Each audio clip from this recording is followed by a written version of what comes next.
नमस्कार दोस्तों। लीवर हमारे शरीर का एक बहुत ही इम्पोर्टेंट ऑर्गन होता है और लीवर के इन्फ्लेमेशन या इन्फेक्शन के कारण होने वाली कॉमन जो बीमारी है जिसे हम हेपेटाइटिस के नाम से जानते हैं। आज हम हेपेटाइटिस पर ही चर्चा करेंगे, लीवर के इन्फ्लेमेशन पर।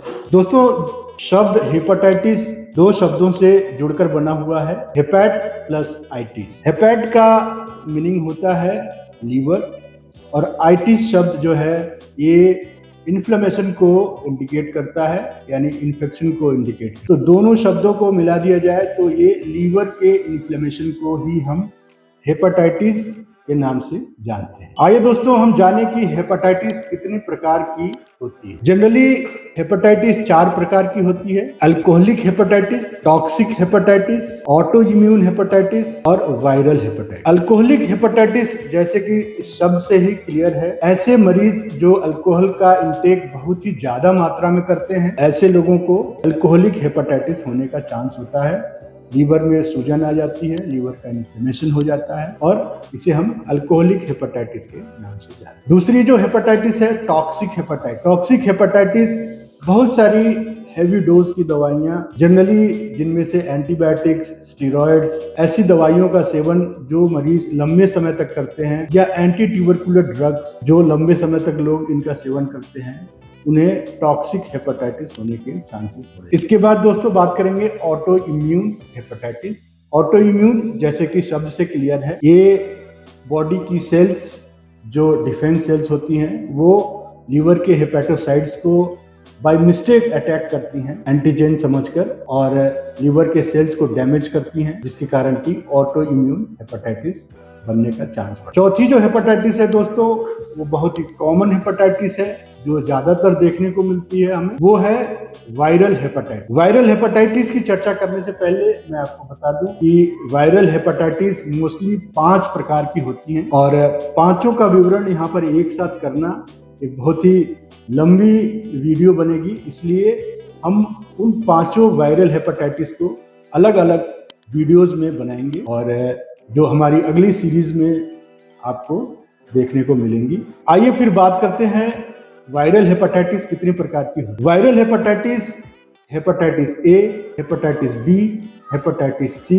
हेपेटाइटिस डी और हेपेटाइटिस ई नाम से जानी जाती हैं। इनमें से हेपेटाइटिस बी जो होता है वो डीएनए वायरस के कारण होता है।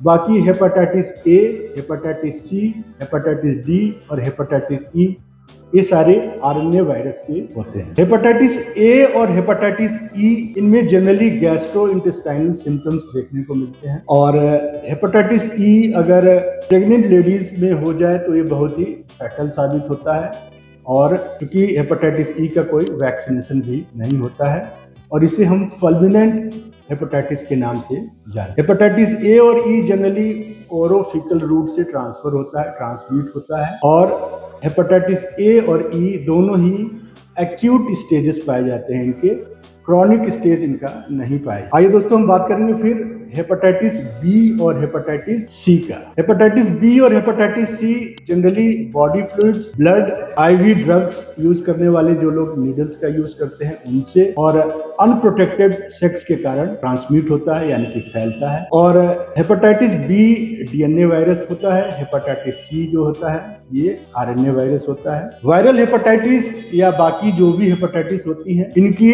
डायग्नोसिस के लिए हम बहुत सारे टेस्ट कराते हैं। इन टेस्ट में प्रमुख जो होते हैं वो अल्ट्रासाउंड होता है, हीमोग्राम होता है, लीवर फंक्शन टेस्ट होते हैं और एंटीजन एंटीबॉडी के टेस्ट कराए जाते हैं, जो कि वायरल जो हेपेटाइटिस है उनके स्पेसिफिक होते हैं। जब हम वायरल हेपेटाइटिस की अलग वीडियो बनाएंगे स्पेसिफिक हेपेटाइटिस के लिए, तो इनका चर्चा उनमें करेंगे कि इनकी पैथोलॉजिकल फाइंडिंग्स क्या होती हैं या इनकी सीरोलॉजी क्या होती है अलग अलग हेपेटाइटिस की। इसके अलावा वायरसेस के लोड को भी चेक किया जाता है, जिसमें आईजीएम और आईजीजी के द्वारा इनकी वायरल लोड का पता किया जाता है। आइए दोस्तों, हम बात करेंगे हेपेटाइटिस में होने वाले लक्षणों के बारे में। इन जनरल हेपेटाइटिस में क्या क्या लक्षण देखने को मिल सकते हैं और लीवर का डैमेज कितना इसमें पॉसिबल है। हेपेटाइटिस में दोस्तों फीवर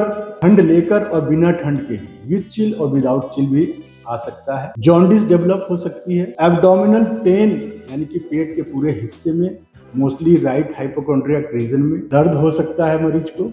नोजिया और वॉमिटिंग हो सकती है। हेपेटाइटिस बी से इन्फेक्टेड पेशेंट्स में या हेपेटाइटिस सी से इन्फेक्टेड पेशेंट्स में मोस्टली लीवर सिरोसिस, फाइब्रोसिस और लीवर कैंसर तक हो सकते हैं। भूख नहीं लगती है ऐसे मरीजों को, लॉस ऑफ एपेटाइट हो जाता है। और कभी कभी बॉडी पे जो वेन्स होती हैं वो एक जगह गुच्छेदार रूप में, स्वोलन रूप में दिखाई देती हैं, जिनको वेव ऑफ ब्लड वेसल्स कहते हैं। हेपेटाइटिस के मरीजों में ये भी देखने को मिलता है। और बॉडी में पेन और लेथार्जी और वीकनेस बहुत ज्यादा डेवलप, ऐसे पेशेंट हमेशा पूरे शरीर में दर्द की या वीकनेस की शिकायत करते रहते हैं। उनका डाइजेशन प्रॉपर नहीं होता है। एब्डोमेन में हमेशा पेन भी आपको बता सकते हैं। लेकिन जरूरी नहीं है दोस्तों कि हेपेटाइटिस में ये सारे लक्षण देखने को भी मिले। कभी कभी या आप कहें कि ज्यादातर हेपेटाइटिस जो होता है वो असिम्प्टोमेटिक होता है, यानी कि इसके कोई लक्षण देखने को नहीं मिलते हैं जब तक कि वो डेवलप्ड कंडीशन या डेवलप्ड स्टेज में नहीं। तो आज हम बात करेंगे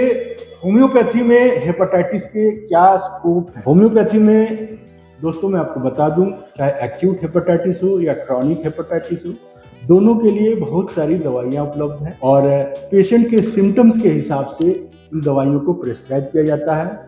और जो इंस्टीट्यूशनली क्वालिफाइड डॉक्टर्स होते हैं होम्योपैथी में, उन्हीं के थ्रू ये दवाइयाँ आपको लेनी चाहिए।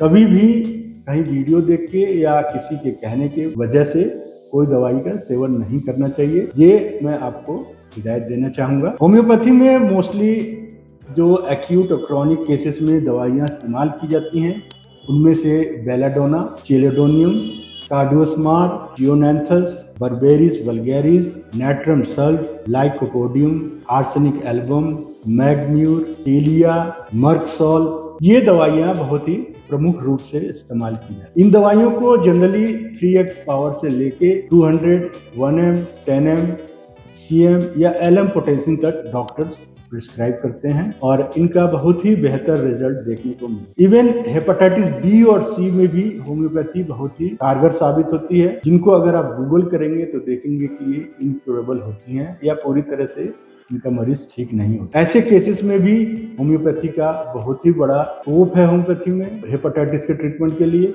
और ये हेपेटाइटिस बी और सी कैटेगरी के भी होम्योपैथी में आराम से ट्रीट किए जा सकते। दोस्तों, हेपेटाइटिस की बात करते हुए हम आपको हेपेटाइटिस में किए जाने वाले परहेज के बारे में जरूर बताना चाहेंगे। हेपेटाइटिस लीवर पे जब लोड बढ़ जाता है इन्फ्लेमेशन के कारण या इन्फेक्शन के कारण, तब डेवलप होती है।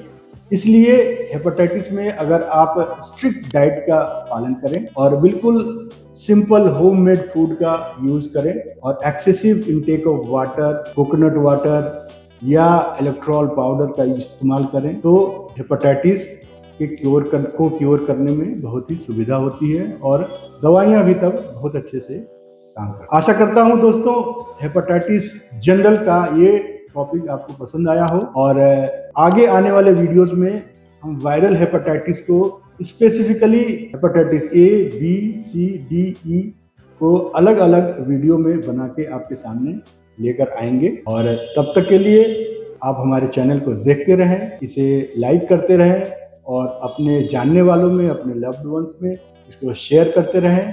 धन्यवाद दोस्तों, नमस्कार।